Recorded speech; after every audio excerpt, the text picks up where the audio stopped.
መላውን የክርስትና እምነት ተከታይ ልብ የሚሰብርና የሚያሳዝን በባህር ዳር አባይ ማዶ ቅዱስ ገብርኤል ቤተክርስቲያን ለሰሚው የሚቀፍ ክስተት ተደምጧል። ከዚህ ጉዳይ ጋር በተያያዘ የቤተክርስቲያኒቱ ዋና አስተዳዳሪ ቆሞስ አባ ክፍለ ማርያም አለማየሁ ከስራ ገበታቸው ታግደዋል። ለመሆኑ እኒህ ሰው የተጠረጠሩበት ወንጀል ምንድን ነው? ምን አይነት ሃይማኖታዊ ጥሰትስ ፈጽመው ይሆን? ከዚሁ ጉዳይ ጋር በተያያዘ አቡነ አብርሃምን ትክክለኛ ውሳኔ አልወሰኑም እያሉ ብዙዎች እየተንጫጩባቸው ወደ ጎጥም ሊሸጉጧቸው እየሞከሩ ነው። ለመሆኑ የእነዚህ ጩኸቶች መነሻና መዳረሻው ምን ይሆን? በዚሁ ክስተት ዙሪያ የእኛንም ምልከታ በሰፊው እናጋራችኋለን። እስከ መጨረሻው አብራችሁን እንድትቆዩ በአክብሮት እንጋብዛችኋለን። እንደምን ሰነበታችሁ የዩቲዩብ ቻናላችን ቤተሰቦች። ቻናላችን አቤ ስታር አስተማሪ፣ አዝናኝና ወቅታዊ የሆኑ መረጃዎችን በመዳሰስ ወደ እናንተ ወደ ውድ ተመልካቾቹ የሚያቀርብ የዩቲዩብ ቻናል ነው። ታዲያ ለዚህ ቻናል አዲስ ከሆናችሁ ቻናሉን ሰብስክራይብ፣ ቪዲዮውንም ላይክ አድርጋችሁ ጀምሩት። የባህር ዳር አባይ ማዶ ቅዱስ ገብርኤል ቤተክርስቲያን ለመላ የክርስትና እምነት ተከታዮች ልብ ስብራት የሆነ ከባድ ፈተና ተጋርጦበታል። የችግሩ መነሻ የሆኑት ሰው ደግሞ የቤተክርስቲያኒቱ ዋና አስተዳዳሪ ተብየው ቆሞስ አባ ክፍለ ማርያም አለማየሁ መሆናቸው ችግሩን የከፋ ያደርገዋል። ቆሞስ አባ ክፍለ ማርያም አለማየሁ የገዳሙ ዋና አስተዳዳሪ ይሁኑ እንጂ እማሆይ ሐመልማል አግማስ የተባሉትን ድንግል መነኩሴ ያስገድደው ደፍረው ልጅ የወለዱ ሲሆን እኚህ ቆሞስ ግን ዓይኔን ግንባር ያድርገው ብለው ክደው ነበረ። ነገር ግን በአቡነ አብርሃምና በሌሎችም ሃይማኖታቸውን በሚወዱ ሰዎች ጥረት ተጋልጠው ከስራቸው ታግደዋል።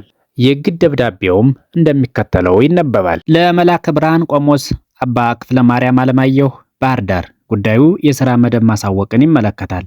እርስዎ የደብረ አባይ ቅዱስ ገብርኤል ቤተክርስቲያን አስተዳዳሪ ሆነው እያሉ በቀረበው የክብረ ክህነትን የሚመለከት የክስ ሂደት መነሻ በማድረግ የሀገረ ስብከቱ አስተዳደር ጉባኤ የቀረበውን ክስ ተመልክቶ እውነታው በእውቀትና በምርመራ ተጣርቶ የመጨረሻ ውሳኔ እስኪሰጥ ድረስ ከክህነት አገልግሎት ውጪ ያለውን የልማት ስራ ብቻ እየሰሩና እያሰሩ እንዲቆዩ በማለት የወሰነው ውሳኔ በቁጥር 1651/182/18 በቀን 25/05 2018 እና በቁጥር 1771/217/18 በቀን 2006 2012 ዓ.ም በተጻፈ ደብዳቤ የደረሰዎት መሆኑ ይታወቃል ይላል።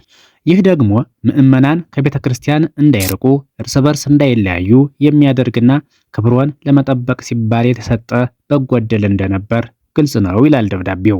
ነገር ግን ቤተ ክርስቲያኒቱ የሰጠችውን በጎ ዕድል ከመጠቀም ይልቅ የራስን ስህተት ለመሸፈንና ጥላሸት ለመቀባት ወገንተኝነትን በመውሰድ ተገቢ ያልሆነ የአድማ ማህበር በመፍጠር እርሶም መሪ ሆነው የማይገቡ ካህናትንና ምዕመናንን እየለዩ አላስፈላጊ የሆኑ ተግባራትን እየፈጸሙ እንደሚገኙ የአደባባይ ምስክር ሆኗል ይላል ደብዳቤው።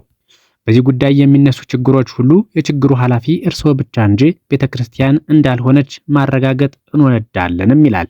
ይህ እንቅስቃሴም ከቤተክርስቲያን አልፎ ሀገርንና ሕዝብን የሚጎዳና የሚከፋፍል መሆኑ ታውቆ ጉዳዩ የሚመለከታቸው አካላት ጥብቅ ክትትልና ቁጥጥር እንዲያደርጉ ከመሪው በቅድስት ቤተክርስቲያን ስም በዚህ ግልጽ ደብዳቤ እንጠይቃለን ይላል እንግዲህ ደብዳቤ በመልእክቱ።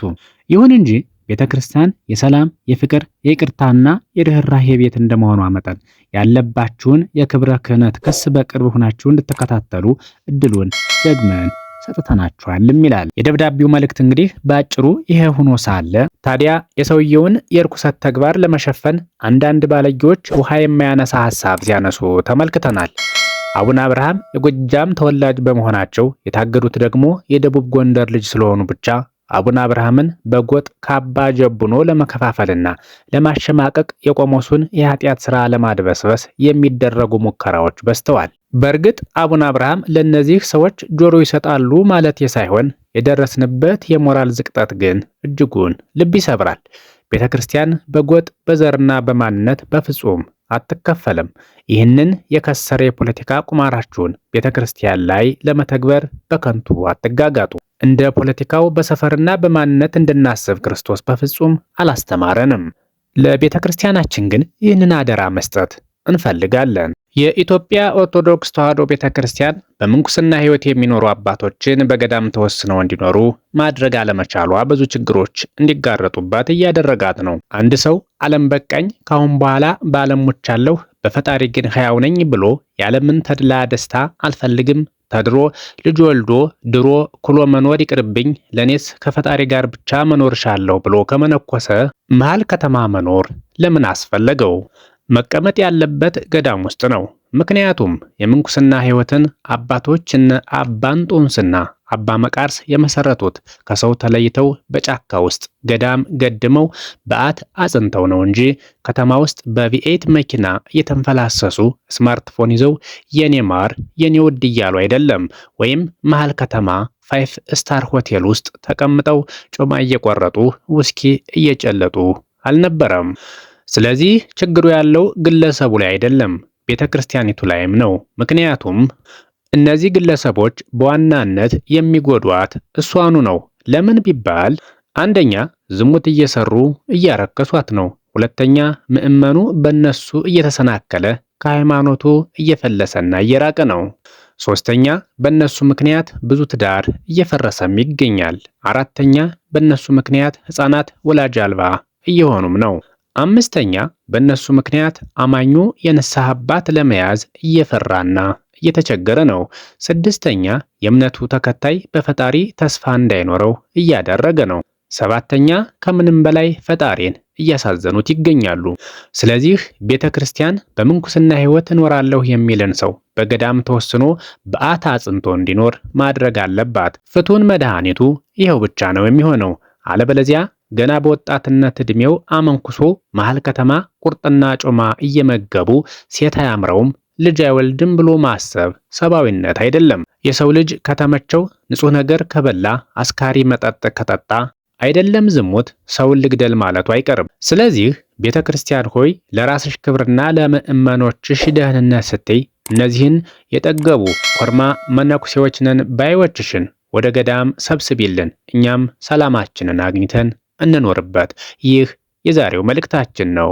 ሰላም ለዓለማችን፣ ሰላም ለሰው ልጅ ሁሉ ይሁን። የዛሬውን በዚሁ አበቃን። ቸር ይቆየን።